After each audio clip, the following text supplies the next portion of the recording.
So I have for the last 3-4 years mostly worked in Kahalgaon, Pattarghat area and understood Champa as a region while also studying Vikramshila Mahabihar. So here, because it's a discussion on Magadha, I have tried to look at Champa Magadha dynamics and looked for its art historical and architectural presence in the 5th and 7th century. So in the first slide, I would like to, this is an image from Pattarghat, and this has been identified by Asher and then Picron as Chanura being killed by Krishna. As you can see here, this is Krishna, this is Chanura, and this is his uncle Kamsa standing in the middle, and he is regally represented. He has a chhatra on top. He's standing with his attendants. He has a bodyguard standing there. So it's an interesting representation identified by Asher and Picron, and as early as Alexander Cunningham, as mature Gupta art, 5th, 6th, 7th century art, contemporaneous to the late Gupta rulers. So this is where I would like to introduce. Yeah. So going ahead, this is a general map of the area for anyone who's actually, I don't think there is anyone who doesn't know the region. This is Magadha, this is Aṅga, this part is Champa, and this is Kahalgaon, modern day Kahalgaon Pattarghat, which is on the eastern edge of Champa, further 50 kilometers further east. And it's all of this region which is by the Ganga. And then most of the map actually shows early medieval sites, which includes Rad, Vanga, Samatata, and the Bay of Bengal. So just a brief beginning of how I look at this dynamics of Magadha and Champa. I would like to point out that both sites, both Magadha settlements like Rajgriha, also Champa, and other Magadha sites like Pan and Chechar have continuous habitation, at least from the Black and Red Ware phase, or what we can call Neolithic, early Chalcolithic phase, coming all the way through the NBP in the second urbanization phase. So they have a pre-urbanization settlement that converts into a urbanized settlement. This has been published in the IAR reports. Interestingly, the Mahaparinibbana Sutta refers to 6 big cities in the second urbanization. This is probably before or around the same time as the 16 Mahajanapada list, or probably slightly earlier, of the 6 big cities that Ananda is talking to Buddha about, where he should die and not in one of those smaller towns. And these are the 6 big cities where he can attain Mahanibbana, one of which is Champa, the other is Rajagaha, which is Rajagriha, others are Sravasti, Saket, Kaushambi, and Varanasi, all further up in the Ganga. So we know that Champa is not just a settlement, that not just Champa, but settlements around it that exist from a much earlier phase, but they also have their own regional dynamics, which brings us to the Champeya Jataka, which is probably dated as compiled 3rd, 2nd century BCE, which talks about or preserves a memory of which, because this battles would have happened maybe around the 6th, 5th century, of frequent conflict between the rulers of Aṅga and the rulers of Magadha. So the Champeya Jataka it's a very different story about a different person, but they do mention that these 2 kingdoms are constantly fighting. So, of course, by the Mauryan period, or whatever is the earlier, even probably earlier political integration phase, Magadha, Champa is part of the Magadha empire as it evolves.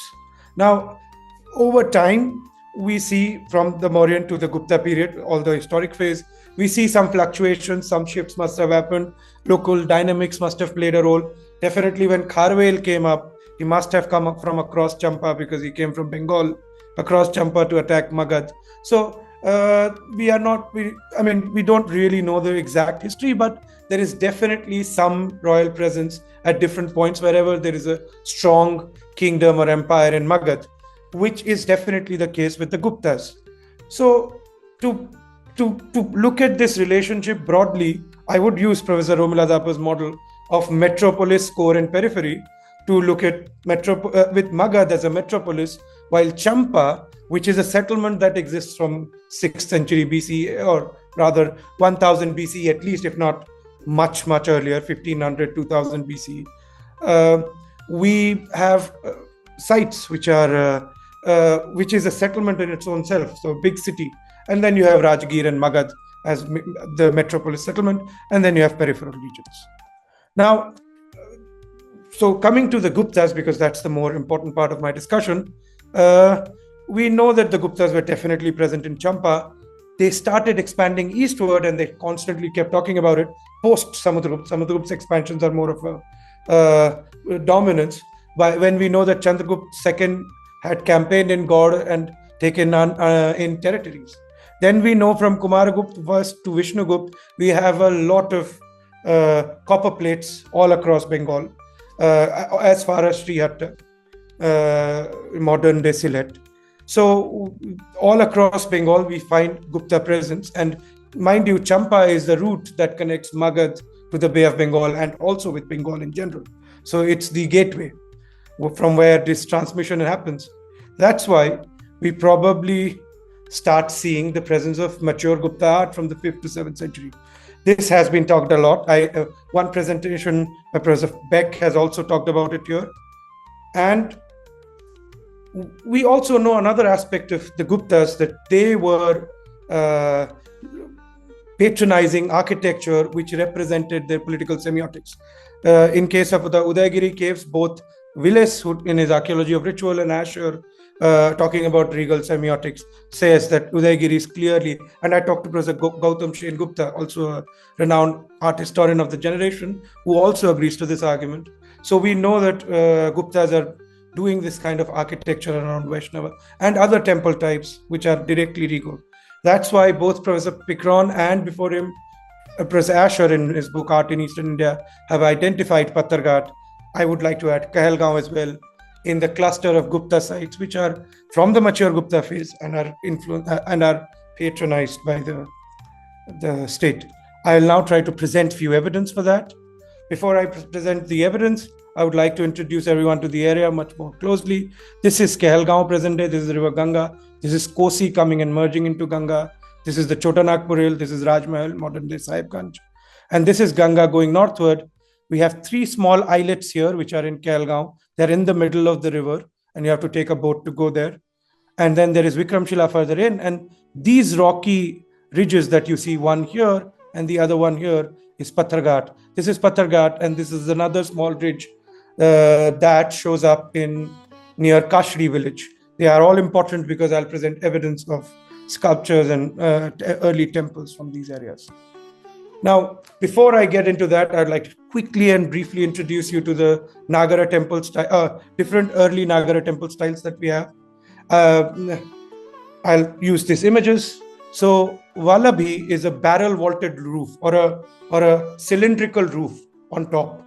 So you can see the cylindrical roof here in L and also in G and H. So you can clearly see this sort of circular top and a barrel sort of a shape. Then the second type of architecture, early Nagara temple, this is from Adam's book called Famsana, which are more tiered like a pyramid, one tier, series of tiers going on top of one another. And then an Amlaka, which is a slightly distinct style with Amlaka in it.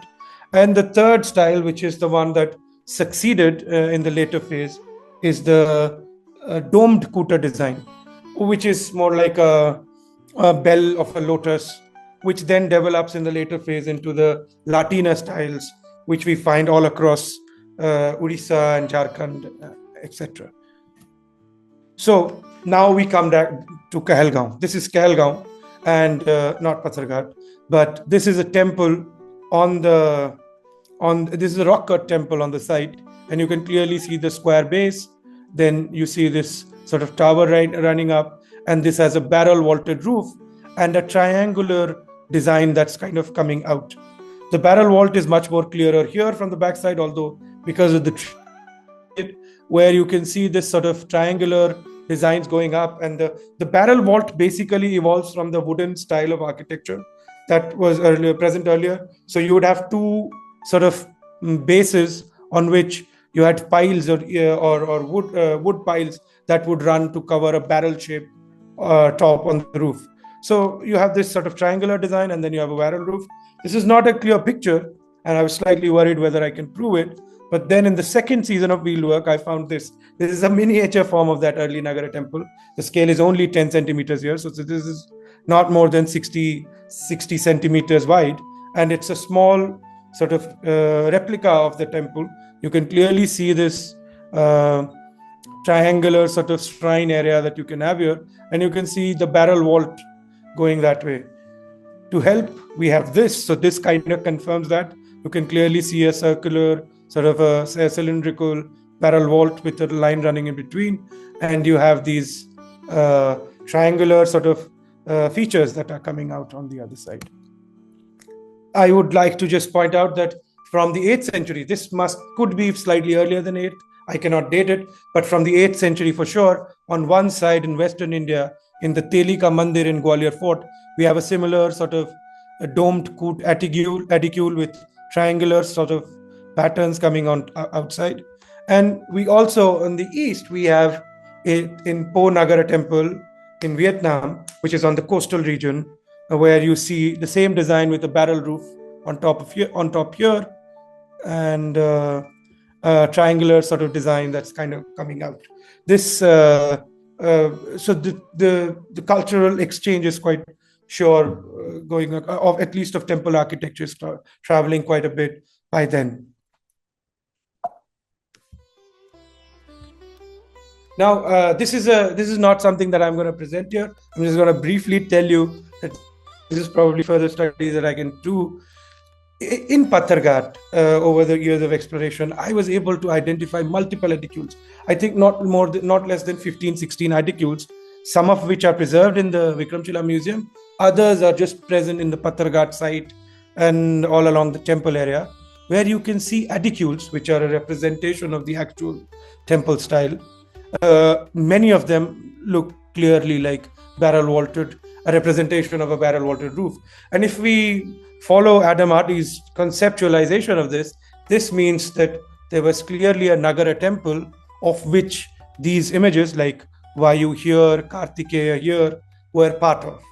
So there was definitely a Nagara temple which was built probably around the same time or as the other ones, 6th to 8th century, where you had aedicule temples of that sort. So with this, I'll conclude my discussion, and I would like to have further discussion on any questions from the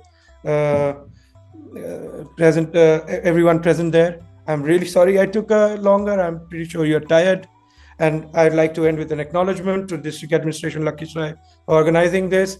Shri Vikas Weber, because he helped me right in the beginning with all administrative support required doing my field work when I was doing it back in the early period.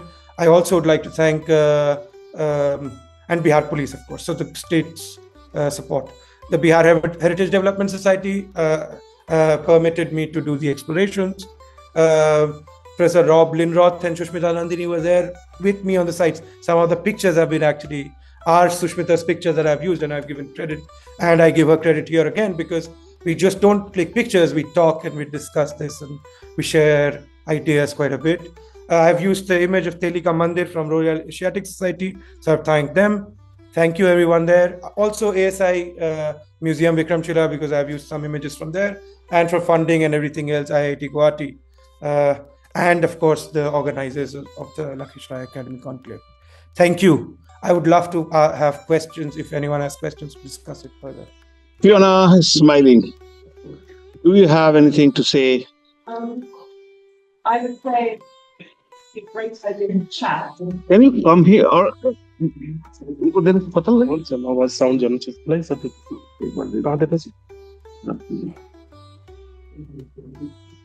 we have to be brief, because another speaker is in line waiting. That she wants. Please, I was going to say it was wonderful to see the fragments that you were talking about, and they're very interesting to me. I think you and I should have a chat sometime about some of the identification of the modules that go into these different temples. For example, one of the early domed modules, small North Indian identifications that I think would be great. Talk about maybe one.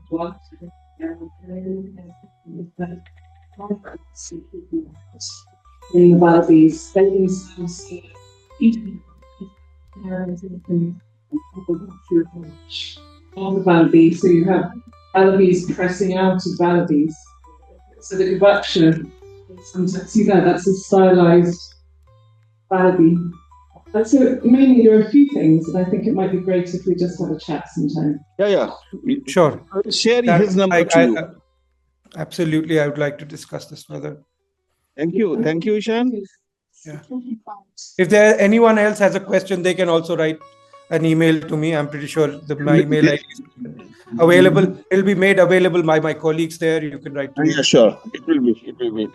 Because you said we are running short of time, and my yes. And I would like to thank you, Shubhodai is here. I'd like to give him. Ho gaya.